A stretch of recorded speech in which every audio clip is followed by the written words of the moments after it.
26. The sound of the waves ebbed and flowed. Sea breezes carried the scent of flowers with it. Fine, white sand caressed my bare feet.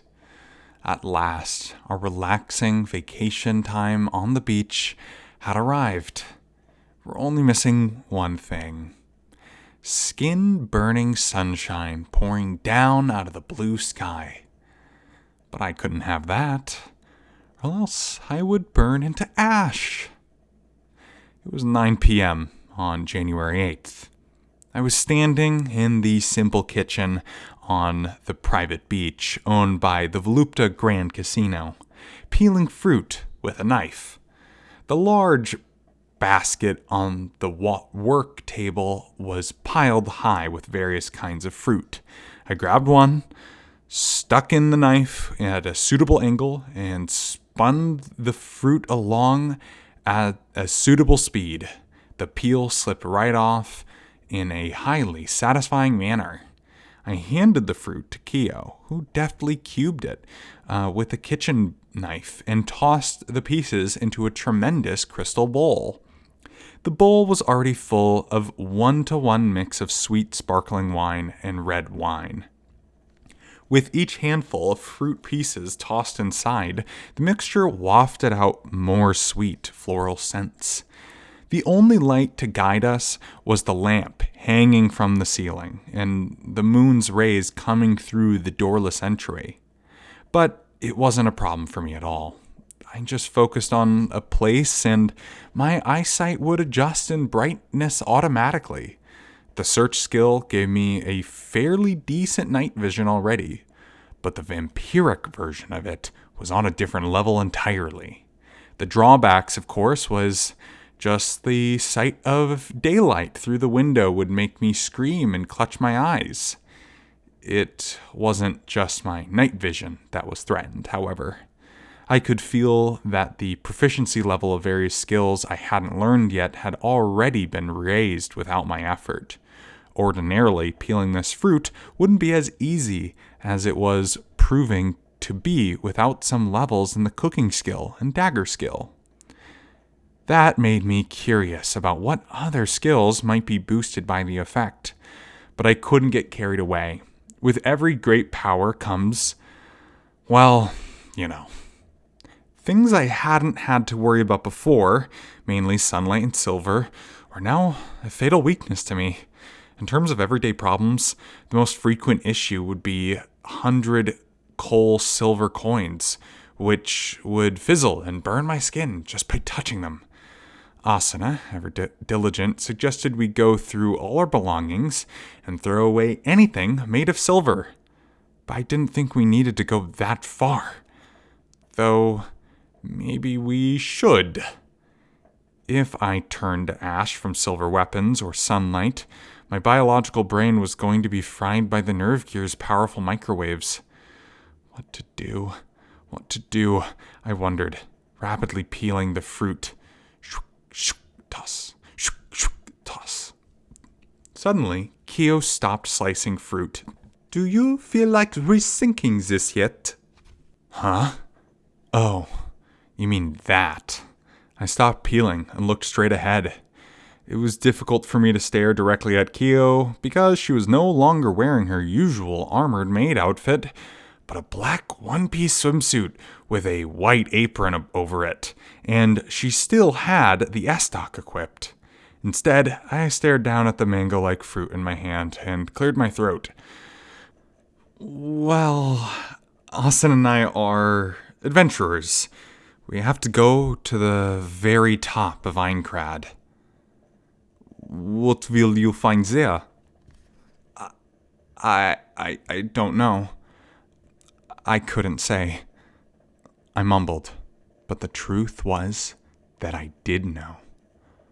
On the first day of SEO's official launch, Akihito Kayaba took the form of Game Master in a red robe and told us, "There is only one condition through which you can be freed from this game.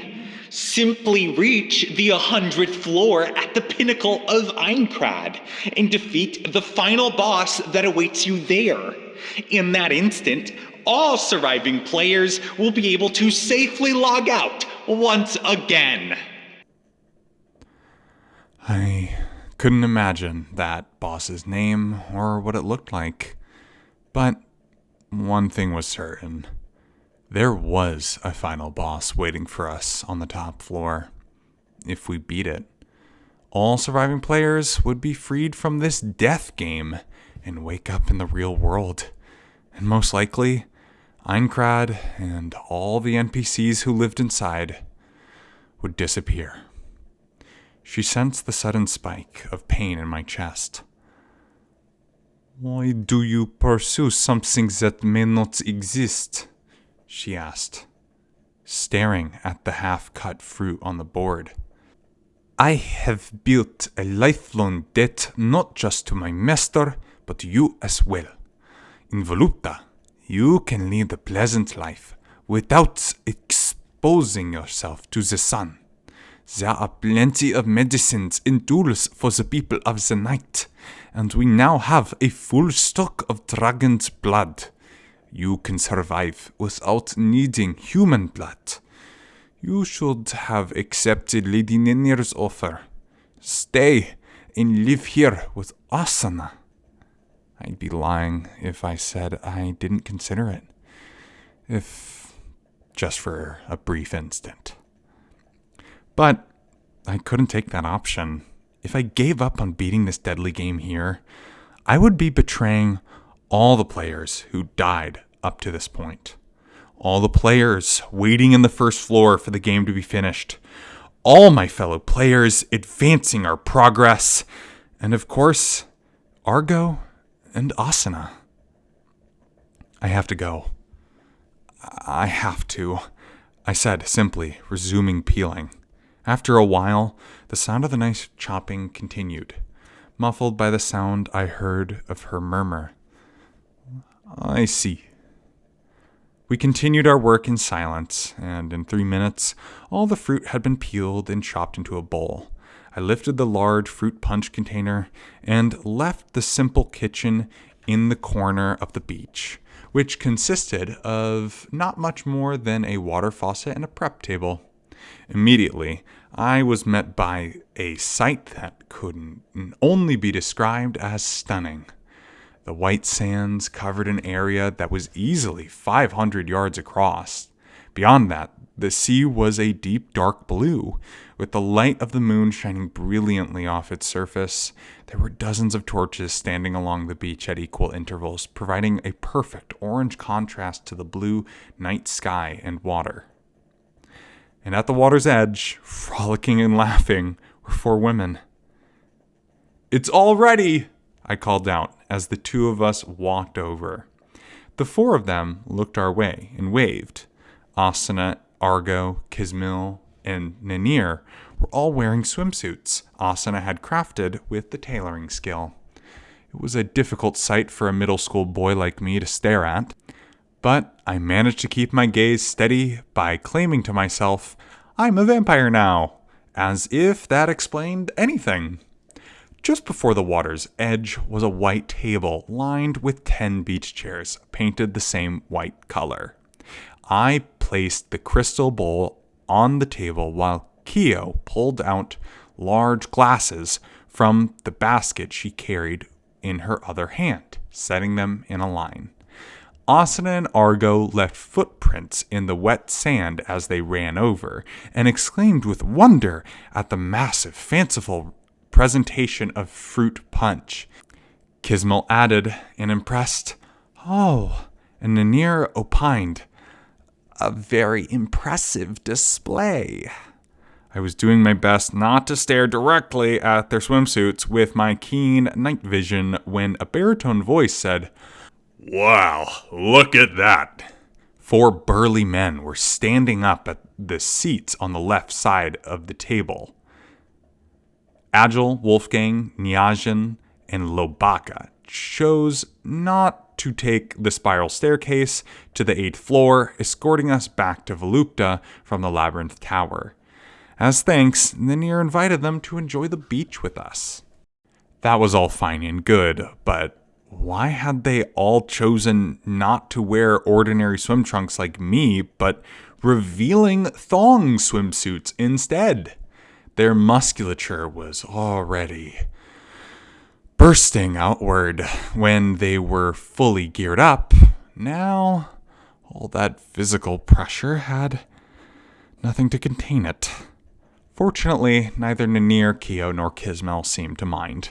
The fact that Asuna and Argo both seemed to be avoiding looking at them told me that, somewhat to my surprise, the rat was still modest on the inside. I was picking up the crystal ladle to start serving punch when Argo said, "Not so fast," and opened her window. She removed 5 pale blue orbs, snow tree buds. This was after she handed out buds to nearly 50 raid members. I asked her, "How many of those things do you have?" But Argo just smirked and tossed the 5 buds into the bowl. "That's all of them. I'll have to go pick up more," she said. The buds were all crackling and opening, revealing petals that looked just like ice crystals. Ninir, who'd been sleeping during the exhibition before the boss battle, exclaimed, "Wow," with a look of innocent wonder that suited her features. At the end of the early morning battle against the floor boss, after I'd unleashed that cross-shaped slash from the doleful Nocturne that defeated Aguilar, the fire dragon, and its huge form burst into a million shards like all the other bosses, there was one thought on my mind that had precluded any celebration. "He blew up! What about the dragon's blood?" I momentarily panicked, wondering if we were supposed to capture the dragon without killing it, and use some kind of tool to extract the blood. Thankfully, Sao was not that cruel. Among the gobs of items that the boss dropped were 17 jars of fire dragon blood. Asuna and Argo got close to 10 jars themselves, but the Bro Squad didn't get any, which suggested to me that only players who'd been involved in Ninir's quest were set up to receive them. I tossed the sword into my inventory, materialized one of the jars, and rushed over to Ninir's side. Close to 30% of her health had returned from drinking my blood, but the silver poisoning wasn't gone. Kyo came to again and dripped her finger into the jar of blood, allowing Ninir to feed that way. By the 5th dripping, the debuff icon for silver poisoning went away. The relief that I felt in that moment rivaled the way I felt on the 5th floor, when I reunited with Asuna after she fell through the trapdoor in the catacombs. Leaving Kyo and Asuna tend to Ninir, I turned to engage in other post-battle wrap-ups. This time, I couldn't sit back and watch the ALS and the DKB lock horns. I needed to decide which of the two helped out more, and offer that guild either the guild flag or the Sword of Volupta, doleful Nocturne. Or, so I thought. While I'd been busy, Cabal and Lind had already spoken about the matter. Apparently. The spiky-haired Cabal scowled and said, "You can decide which of the guilds you want to sell the flag or sword to at the next boss." My mouth fell open. Lind shrugged and added, "After the sorry mess we made things this time, it seems more than impertinent to argue that either of us really helped." The guilds went to the staircase that appeared in the back of the chamber and ascended to the 8th floor. Honestly, this came as partially a major relief to me. I didn't think I could have picked a winner between the ALS and DKB, but it was only kicking the can down the road a little.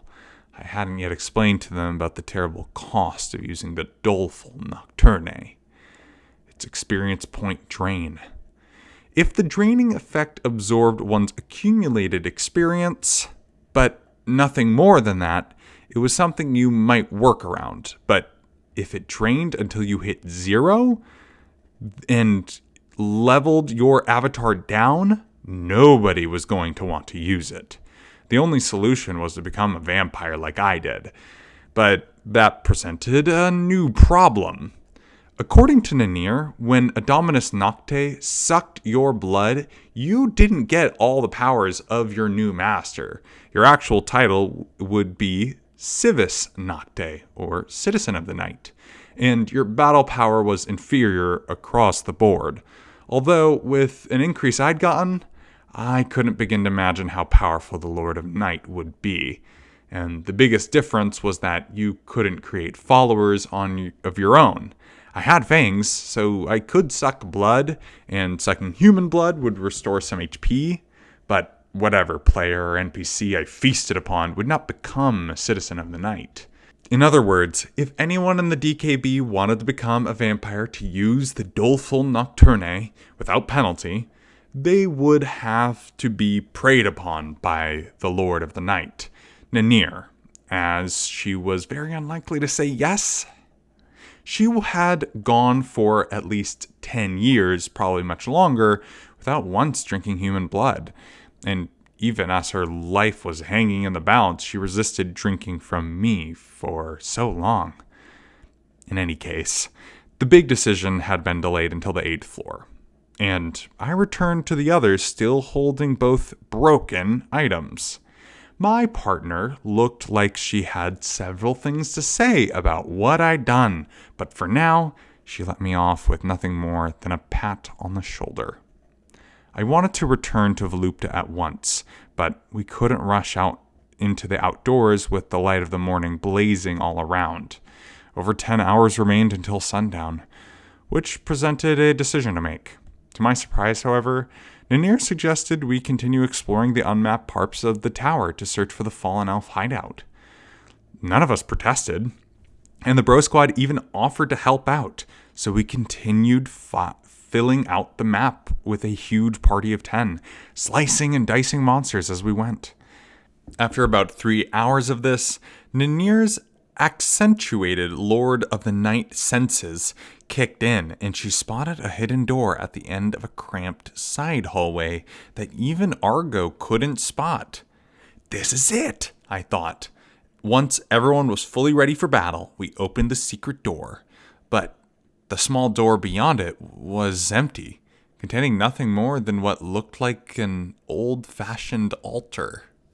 Neither Asuna, Argo, nor even Kismel knew what it was, but after careful examination, Nanir had an answer. "This is an ancient teleportation device," she said. As I reclined in the beach chair, enjoying a glass of fruit punch chilled with icy snow tree flowers, I gazed up at the night sky to the west. With the aid of my night vision, I could even see the faint outline of the distant labyrinth tower. If we could figure out how to use that teleportation device, we should be able to reach the fallen elf hideout once and for all. But most likely, that hideout was on the 8th floor, not the 7th. There was no other reason for them to place the device all the way at the top of the tower. Nanir said that she would look up how to use the device in some old books once we got back to the hotel. After we received that information, we'd probably leave this floor behind. On the 8th floor, I'd be forced to only move around at night. Asuna was the type of person who liked to get her sleep at night, so our activity time would no longer be aligned. If she brought that up as a reason for us to split, I certainly couldn't blame her. If I could turn from a citizen of the night back into a human, that would be best. But Nanir didn't know how to do that, sadly. Maybe the king of the forest elves or the queen of the dark elves would know, she suggested. But if we set foot on the forest elf capital on the 8th floor, the guards would probably attack us en masse. After running through various ideas in my head, I found my gaze drawn back to the distant tower. This time, I noticed my temporary partner sitting in the beach chair just to my right. She had her own glass of fruit punch in her hand and was staring out at the sea with closed eyes. She was wearing a simple white swimsuit, but combined with her clear skin and long brown hair under the moonlight, it seemed like her entire body was glowing. That couldn't all be due to my increased night vision. The guys chugged their punch before returning to the inn, and Argo had simply fallen asleep in her chair, so there was no one left to tease me. I took advantage of the opportunity to gaze at my partner for at least a good 10 seconds. "How long are you going to stare?" she said, which caught me so much by surprise that I nearly toppled out of my chair onto the sand. Thankfully, I recovered my balance and stammered. I was just thinking that you looked beautiful." Oh shoot. That was just adding fuel to the fire, or rubbing salt in the wound, or whatever other idioms there were. But my careless comment had an unexpected effect on Asuna. She was briefly stunned, then recovered and hissed, "Are you really that stupid?" Then she turned in the other direction. On her right side was Nanir, followed by Kyo, Kismel, and the sleeping Argo. But none of them seemed to have heard us. On second glance, the three who were awake might have been smirking in some degree, but I could pretend I didn't see that. Asuna was silent for a while after that.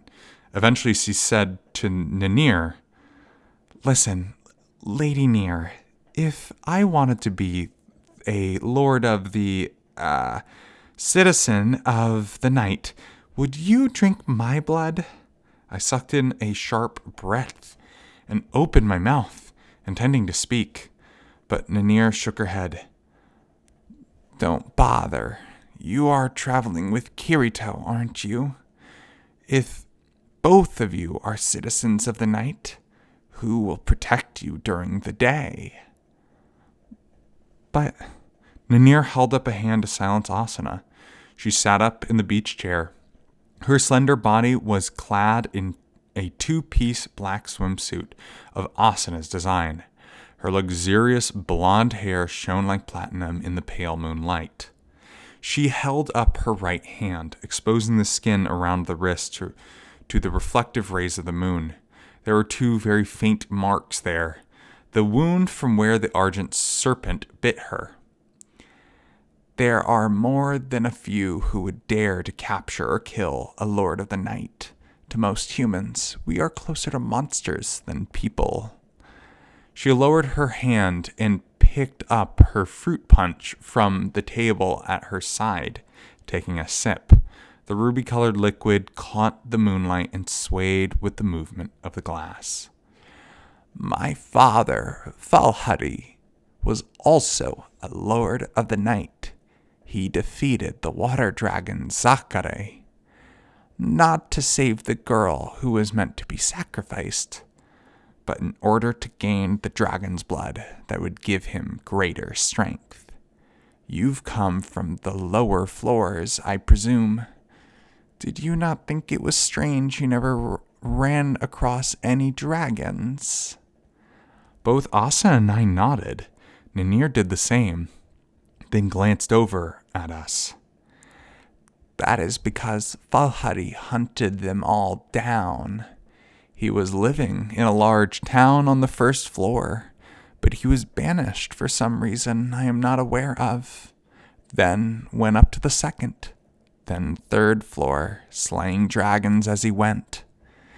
Here on the 7th floor, he slew Zaharai, the water dragon, and was going to continue on his way as he always did. But the people whose village he saved hailed him as a hero, even knowing he was a lord of the night. I suppose he must have found that pleasing because Falhari stayed in the village, wed the girl who was offered as a sacrifice to the dragon, and they had twin sons, That much matched the story we heard from Kyo earlier. I swallowed and listened, wrapped to the girl's story of the distant past. But when a child is born to a Lord of the Night and a human, their chances of becoming a Lord of the Night are very low. Valhari's blood rose to the surface in me, his granddaughter, but my father and his elder twin brother were both human. After decades, their mother grew old and died, but Valhari didn't seem to age at all. When his sons began to grow old, too, they feared and despised their father. They couldn't accept that they might die before him without ever receiving an inheritance. They became bitter, not like the bright and dandy young men of their youth. So, one sunny day, they snuck into their father's bedroom.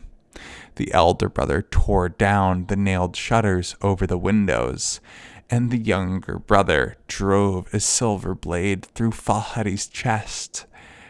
They killed him with the dual powers of sunlight and silver. What? I gasped, unable to stop myself. Asuna and Kyo were wide-eyed with surprise. Even the longtime servant of the Nutchtoy clan hadn't heard this part of the story. But then that whole story about Valhari in his old age, pitting the rival sons against each other in a series of 5 monster battles to determine the true heir. They made it up. I was speechless. From the farthest beach chair came the voice of Argo, whom I'd assume was still fast asleep. So the secret art of commanding monsters that Valhari supposedly learned was a special ability of the Dominus Nocte, eh? His sons were human, but they did inherit that ability, at least, I suppose. That is correct, Argo.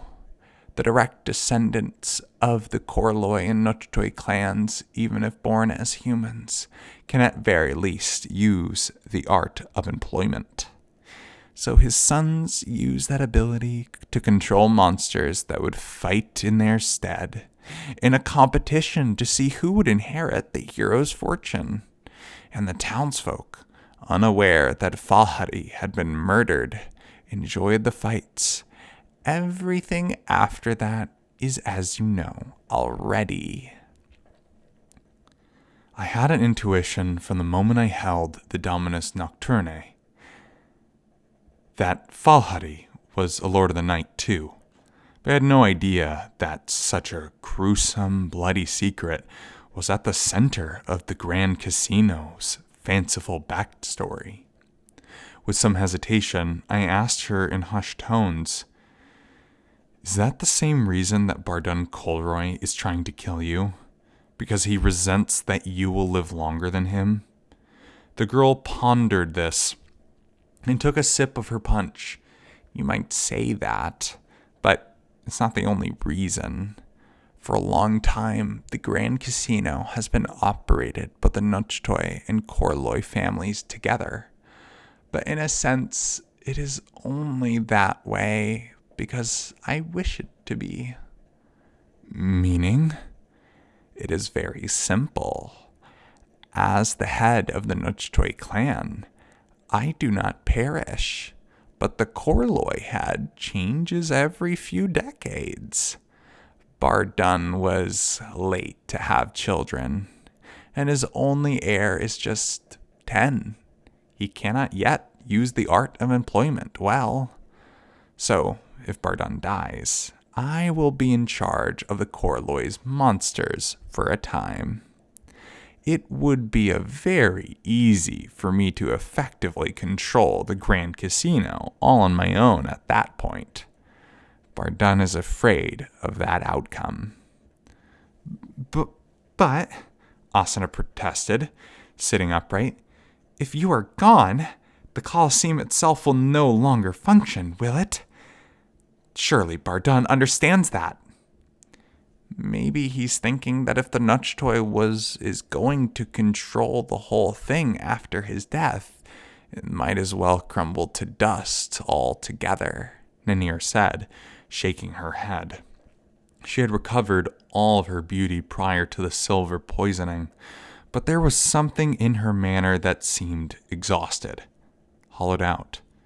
It caused me to hold my breath. Bardun Corloy was likely to continue keeping Ninir in his sights. He would use whatever means he could to assassinate her, for as long as he lived. There was no guarantee he wouldn't have another trap as clever as the Argent Serpent that would ensnare her. Hey, Ninir, I said, leaning over the side of the beach chair to speak directly to the Lord of the Night. To my lord, in fact.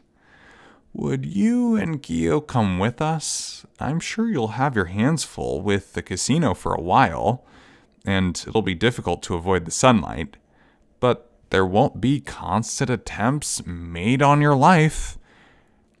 There might be easier places to live on the floors above, and you might meet other Dominus Nocte. Besides, traveling is fun. The world is full of things you've never seen, beautiful things and wondrous sights. She did not answer for quite a while. Kismel and Argo just smirked with exasperation, and Kyo simply agape. Asuna had her back to me, so I couldn't see her face, but I knew that she would approve of the idea. Ha, ha, ha, ha, ha. Eventually, Ninir's tiny shoulders began to shake with mirth. It developed into an open, delightful laughter, even more forceful than the way she had reacted to the sight of me breaking Narsos fruit with my bare hands.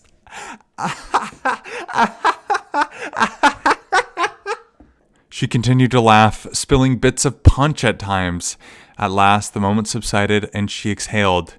Then she looked up at Asuna and me. Thank you.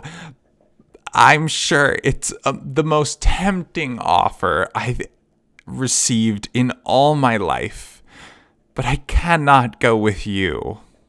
She didn't explain why, but I had a feeling I shouldn't press her. Okay, I said, leaning back against the chair. There was a bit of fruit punch left, so I finished it off, chewed the mystery fruit at the bottom. A slightly chilly night breeze flew past, whipping the beachside torches into action, once after the other. The ebb and flow of the waves mingled with the distant bustle of Volupta. Just then, an animal howled over to the west.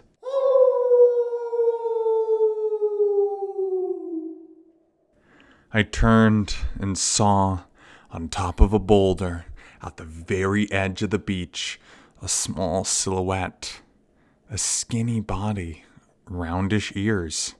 Identified it as a canine-type monster, but it was too far away for its cursor to appear to me. On a closer look, however, I could see a short chain hanging from a metal ring around its neck. The monster lifted its snout towards the bottom of the floor above us and bayed proudly once again.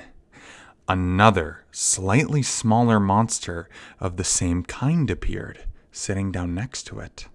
The moonlight coming from outside the edge of Einkrad lit the two, creating a dazzling silver sheen around their fur. We said nothing, but merely watched the two creatures until they left the top of the rock for a destination unknown. The end.